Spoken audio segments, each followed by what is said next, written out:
Odprtje kopališča Ilirija, enega od kronskih infrastrukturnih projektov ljubljanskega župana, se je znova zamaknilo, saj mestna občina še vedno ni uspela pridobiti uporabnega dovoljenja. Ob tem je spet narasla tudi cena projekta. Vsaj 17 aneksov pa je projekt skupno podražilo že za kar 20 milijonov evrov. A še bolj kot zamude in višja cena nekatere, predvsem stroko, razburja končen izgled objekta. Kaj pravi avtor arhitekturne rešitve in koliko bo stala vstopnica? Mark Vidrih. En lep pozdrav z Ilirije, kot vidite, sezonalno končuje, v bazenu je topla, krasna voda in v roka nekaj meseca bo otvoritev. Pa bo res, se bo županova napoved tokrat vendarle uresničila. Spomnimo, sprva je odprtje napovedoval za predlanski oktober, a se je datum na to vse bolj in bolj zamikal. Bazen bo odprt za novo leto, ne? Roke za novo leto, december. A na to decembra nova napoved, odprtje bo zagotovo do konca januarja, zdaj pa naj bi se ta pomaknila že v drugo polovico marca.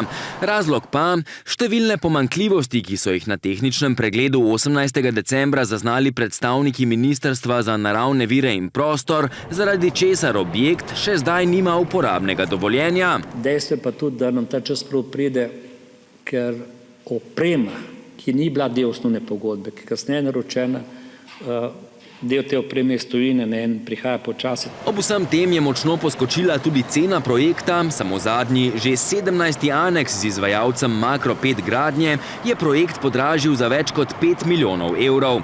Skupna vrednost projekta je tako presegla že 62 milijonov evrov, to pa je kar 20 milijonov več od prvotnih obljub. To pa še ni vse. Še vedno upamo, da bo več napak, nekatere so precej hude, mogoče odpraviti. Na strehi je napačna barva, zaradi tega sem zelo razočaran. Predlagali smo temno modro, a je od aprila lani svetlo modra, je v intervjuju za Delo pred kratkim izjavil arhitekt Nove Ilirije, ki si je prav zaradi svoje arhitekture nakopala tudi nekaj nasprotnikov. Jaz mislim, da bo za zgodovino ostalo, da je od te silne Ilirije ostala samo tista kamnit in to je, oprostite, to je fake.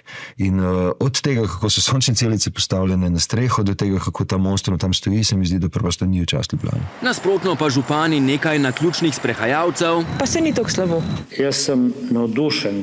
Je super, ne, se ravno en krasen bazen v mestu. In koliko bo kopanje stalo?